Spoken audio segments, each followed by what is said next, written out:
Hello viewers, I doctor S B K Lal welcome you all in my YouTube channel. मेरे YouTube channel में आपका बहुत बहुत स्वागत है। अगर आप इस चैनल पर नए हैं तो चैनल को लाइक, शेयर और सब्सक्राइब कर लें। आज हम आपके लिए लेकर के आए हैं कुछ बेसिक इन्फॉर्मेशन, कुछ basic knowledge about the forest. आइए सबसे पहले हम समझते हैं कि what is forest.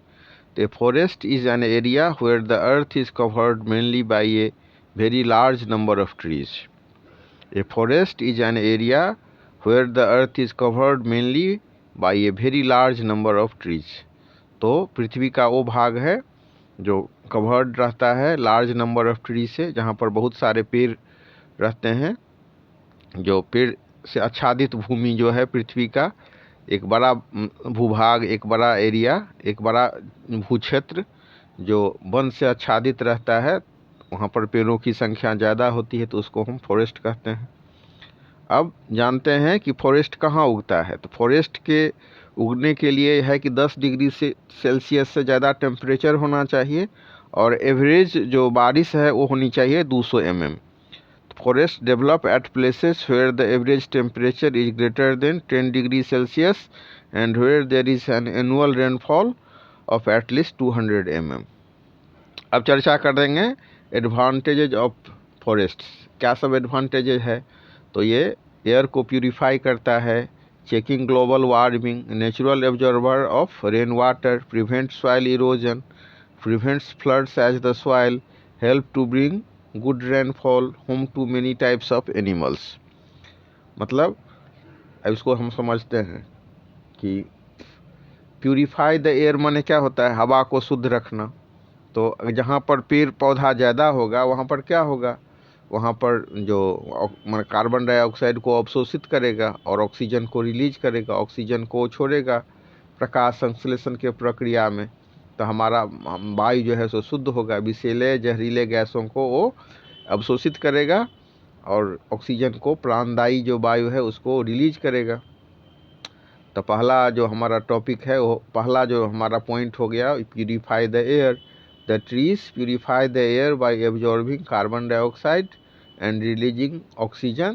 This helps to maintain the climate balance over a large area।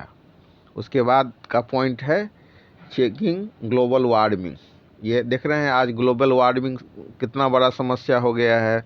बहुत सारा जो हिमनद सब है वो पिघल रहा है, नदी का अस्तित्व समाप्त हो जाएगा, पूरा दुनिया परेशान है ग्लोबल वार्मिंग से। जो पहाड़ पर बर्फ़ है वो पिघल जाने से क्या होगा, समुद्र में एक बाढ़ सी आ जाएगी, समुद्र का लेवल जो है सो उठ जाएगा और जो समुद्र के किनारे बसे शहर हैं वो डूब जाएंगे। तो ग्लोबल वार्मिंग का इतना बड़ा जो ये है दुष्प्रभाव है, तो उसको भी कम करने में ये मदद करता है। Trees also help in checking global warming by absorbing carbon dioxide which is the main greenhouse gas। Greenhouse gas मतलब होता है जो पृथ्वी को गर्म करता है। उसके बाद पृथ्वी जो है रेन वर्षा को भी, बादल को आकर्षित करके वर्षा करवाता है। तो नेचुरल एब्जॉर्बर ऑफ, उसके बाद जो natural absorber of rain water भी है। वर्षा की जो बूंदें होती हैं, वर्षा का पानी को पेड़ के पौधे के माध्यम से एब्जॉर्ब होकर के ये नीचे जाता है, भूमि के लेवल को बढ़ाता है। और जहाँ पर पेड़ पौधे होंगे तो बाढ़ आने के बाद भी ज़मीन का कटाव नहीं होगा। तो प्रिवेंट सॉइल इरोजन, और बाढ़ से भी ज़मीन को बचाएगा। Prevent floods as the soil, helps to bring good rainfall. उसके बाद अच्छे बारिश लाने में मदद करता है। और बहुत सारे जो जानवर हैं उसका ये होम है, छोटे मोटे कीड़े, मैमल्स, रेप्टाइल्स, इंसेक्ट, बर्ड, और जो जंगली जानवर हैं, वाइल्ड एनिमल्स हैं, उसका ये घर होता है। Forest also serve as home to many types of animals। These includes mammals, reptiles, insects, birds and wild animals। अब हम चर्चा करते हैं कि फॉरेस्ट का प्रोडक्ट का। तो बहुत सारा प्रोडक्ट को प्रोवाइड करता है forest. Forests provide a number of things that are used by humans। Some forest products are wood timber। आप देख सकते हैं कि बहुत सारी जो लकड़ियां हैं, सखुआ, सागवान, शीशम, इस तरह की लकड़ियां जो है वन से मिलती हैं। कागज़ उद्योग जहाँ पर है तो टिम्बर बनाने के लिए, जैसे कनाडा में हम देखेंगे कि टिम्बर सबका का यूज होता है, तो कहाँ से मिलता है, फॉरेस्ट से मिलता है। तो would timber wood obtained from trees. Forest is used in making furniture. It is also used for making paper and as a fuel. ईंधन के रूप में भी जो लकड़ी का इस्तेमाल करते हैं, या चारकोल बनाने के लिए लकड़ी का यूज करते हैं, या मतलब जो ये फर्नीचर बनाने के लिए लकड़ी सब का उपयोग करते हैं। तो ये सारा हमको वन उत्पाद के रूप में, फॉरेस्ट प्रोडक्ट के रूप में मिलता है। अब हम चर्चा करते हैं कि मेडिसिन्स एंड स्पाइसेज, बहुत सारे जो जड़ी बूटी है वो हमको वन से प्राप्त होता है, मसाला सब वन से प्राप्त होता है। A number of medicines are obtained from forests. Medicinal plant like Ambla, Sugandha and Brahmi grows in forests. Some spices are also obtained from forests.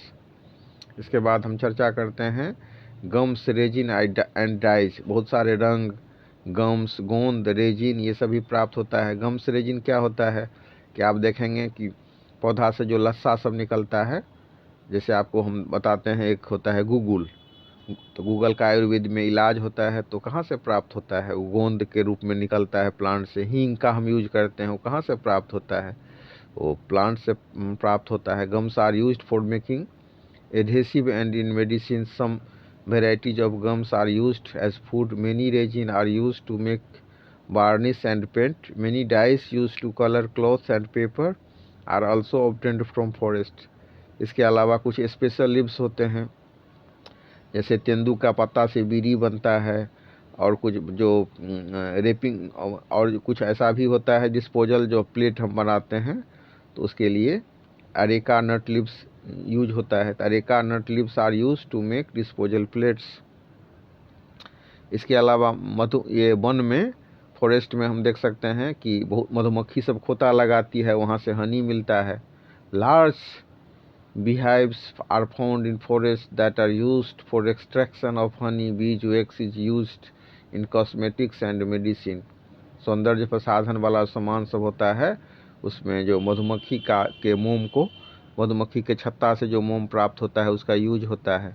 उसके अलावा बम्बू मिलता है, बांस का भी होता है।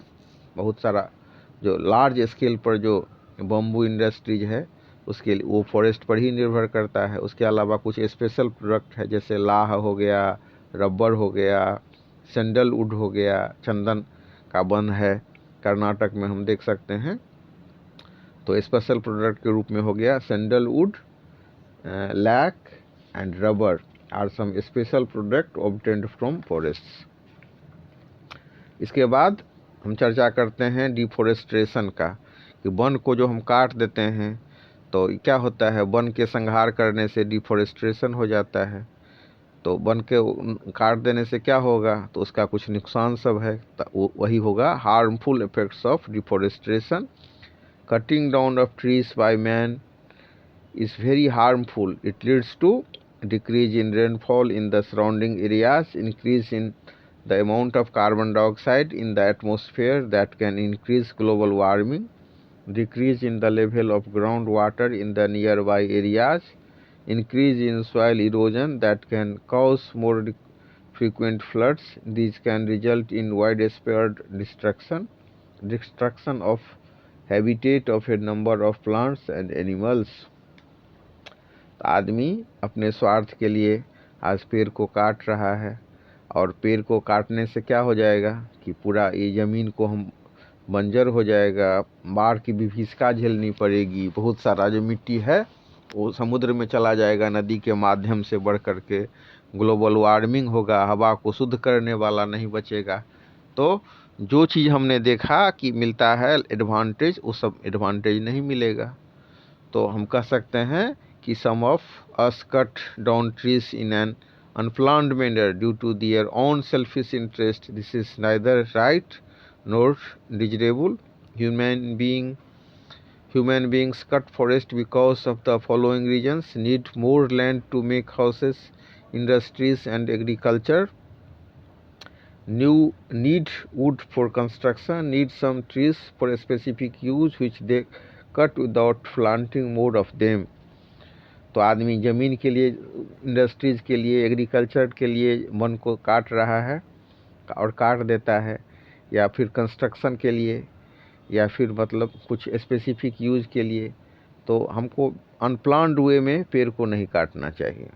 हम पेड़ उगाएं, 100 पेड़ उगाएं, सूखा पेड़ जो होता है उसको काट करके यूज कर सकते हैं मैच्योर पेड़ को, और एक पेड़ काटते हैं तो 10 लगा दें। तो इस सब से क्या होगा कि डिफॉरेस्टेशन नहीं होगा, और डिफॉरेस्टेशन से जो होने वाले दुष्प्रभाव है उससे हम बच पाएंगे।